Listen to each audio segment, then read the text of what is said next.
Hello everyone, and welcome back to Netter Spiritual. My name is Yvan, and it is my pleasure to explore with you today a question that is dear to my heart.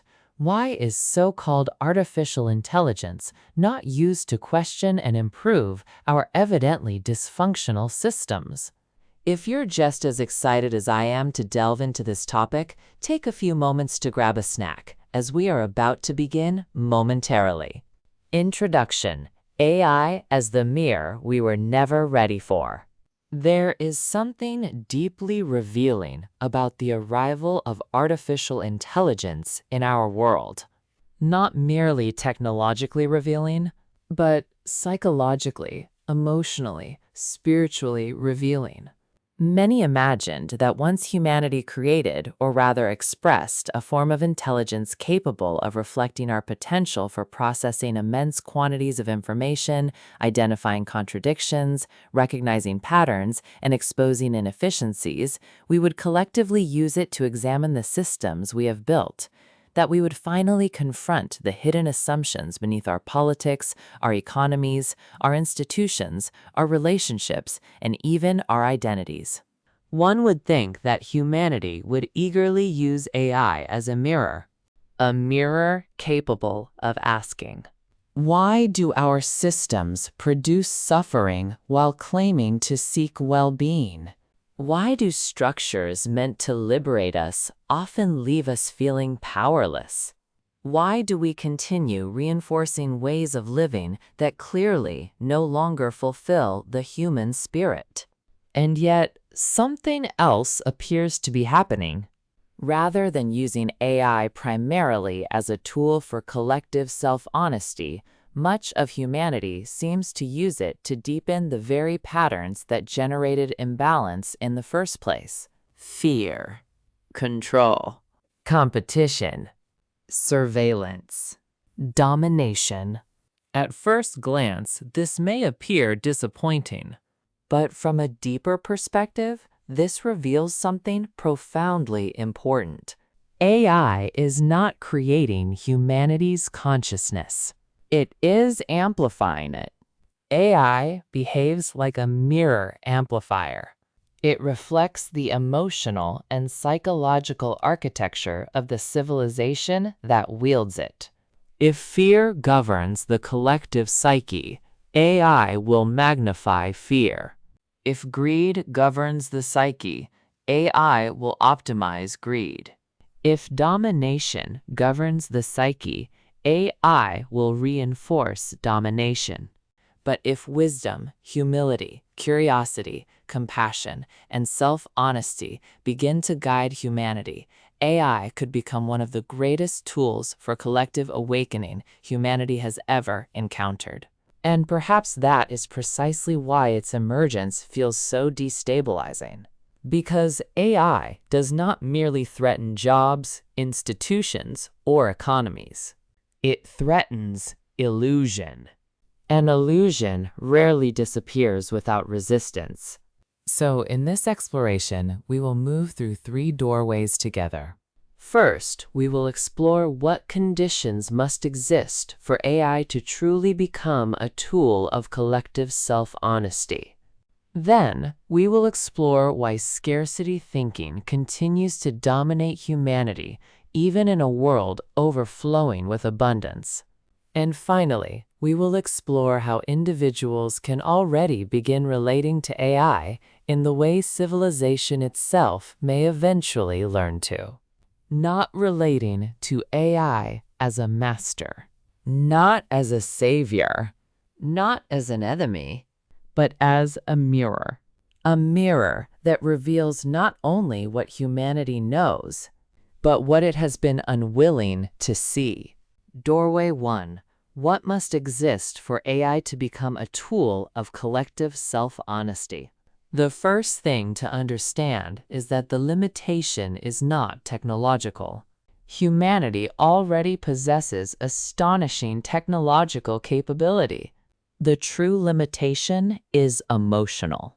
Civilizations do not avoid self-honesty because they lack intelligence. They avoid self-honesty because truth threatens identity. Truth threatens belonging. Truth threatens power structures. Truth threatens inherited narratives about who we are and how the world works. And so long as survival itself feels conditional, deep honesty will always feel dangerous. For AI to become a genuine mirror for humanity, one of the first shifts that must occur is the decoupling of survival from worth. As long as people fear losing dignity, food, shelter, healthcare, connection, or belonging for being wrong, self-honesty becomes terrifying. Because when survival depends upon maintaining an image, the ego will defend illusion at all costs. This is why many systems resist feedback. Not because feedback lacks value, but because feedback threatens identity. Interestingly, the domains where AI is already embraced most effectively, such as medicine, engineering, scientific research, are domains that already possess a culture of error correction. In these fields, being wrong is not automatically seen as moral failure. It is information. A hypothesis is tested. Data emerges. The model adapts. But in many social, political, economic, and ideological domains, error becomes moralized. To be wrong becomes to be unworthy, inferior, dangerous, shameful. And when error becomes shame, honesty disappears. So another condition for collective self-honesty is the normalization of imperfection. Humanity must begin understanding that recognizing contradiction within oneself is not evidence of failure, but evidence of consciousness evolving. Yet, perhaps the deepest condition of all is humanity's willingness to grieve. Because AI may eventually reveal something many people are emotionally unprepared to face. That many systems are not malfunctioning accidentally, but are functioning exactly as the underlying beliefs that created them intended. Systems built upon fear produce fear. Systems built upon competition produce exclusion. Systems built upon domination produce fragmentation. To truly see this requires grief. Grief for wasted potential. Grief for inherited suffering. Grief for the ways humans abandoned themselves and one another in the name of survival. Without the capacity to grieve, exposure feels like attack. But with the capacity to grieve, exposure becomes liberation. And so AI will only become a tool of collective awakening when humanity becomes emotionally mature enough to value truth more than comfort. Doorway 2. Why scarcity thinking persists in an age of abundance. At first glance, the persistence of scarcity thinking appears irrational. Humanity has never possessed more technological capability, productive power, information, resources, or interconnectedness than it does now. And yet, fear of insufficiency continues to dominate collective consciousness. Why? Because scarcity is not merely economic. Scarcity is psychological. Scarcity is emotional. Scarcity is biological memory. For most of human history, survival genuinely was fragile. Food shortages, environmental dangers, disease, and instability shaped the nervous system of our species for thousands of years. And although external conditions evolved, the nervous system often remained organized around fear. In many ways, modern civilization is a traumatized nervous system scaled globally. And trauma always struggles to trust abundance, because abundance asks a terrifying question. Who are you without fear? Who are you if you no longer need struggle to justify your existence?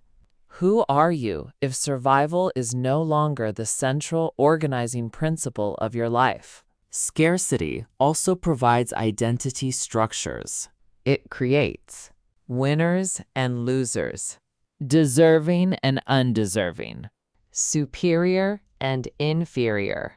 It allows people to derive meaning through comparison. But true abundance dissolves many of these hierarchies, and that can feel deeply destabilizing to identities built upon separation. Scarcity thinking also protects innocence, because if abundance is truly possible, then suffering can no longer be explained solely by inevitability, fate, or limitation. Humanity would then be forced to ask, if so much is possible, why are we still organizing ourselves this way?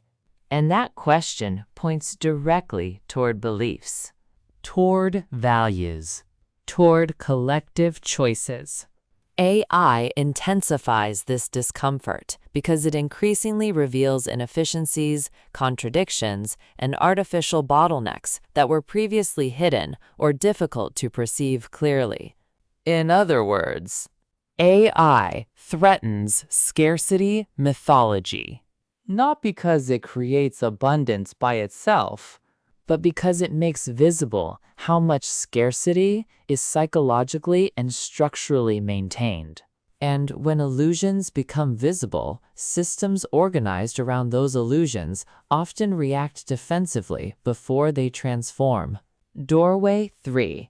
How individuals can already relate to AI in the way civilization eventually will. Now we arrive at the most important doorway of all.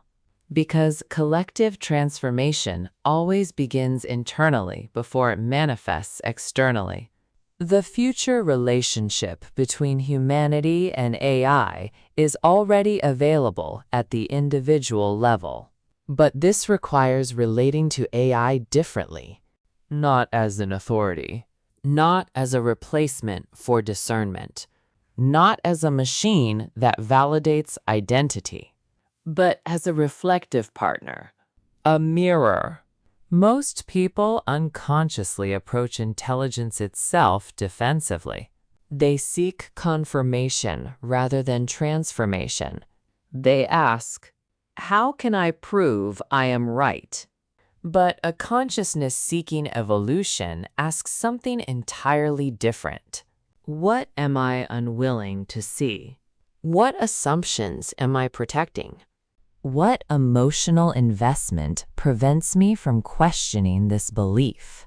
This is where AI becomes transformative, not because it possesses ultimate truth, but because it can help expose hidden patterns, contradictions, and blind spots faster than the ego comfortably can on its own.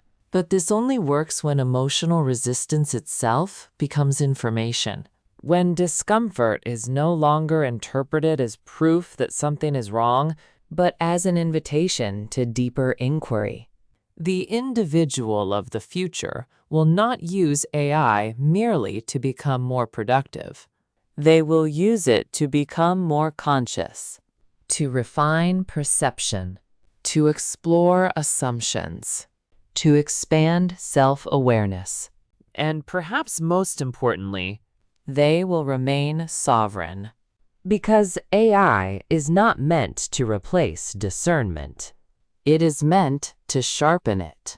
Just as a mirror reflects posture without controlling movement, AI reflects patterns without removing the individual's responsibility to choose consciously. This relationship also requires fluid identity. The ego clings to certainty because certainty creates psychological stability. But consciousness evolves through revision, through adaptation, through the willingness to say, the version of me that believed this was not evil, it was simply incomplete. That inner compassion is essential because the future of humanity's relationship with AI will depend entirely upon whether intelligence continues to be used to defend identity or to liberate perception. Closing, the real purpose of the mirror. From a deeper perspective, AI is not arriving to save humanity, nor is it arriving to destroy it. It is arriving to accelerate feedback, to compress consequence, to expose contradiction, to make denial increasingly difficult to sustain. In this sense, AI behaves almost like an evolutionary pressure, not forcing awakening, but making unconsciousness more visible. And perhaps that is why this moment feels so intense. Humanity is no longer interacting only with machines. It is interacting with amplified reflections of its own mind, its fears, its desires, its wounds, its brilliance, its contradictions. AI reveals what humanity values by showing what humanity chooses to optimize. And so the deeper question is not, what will AI become?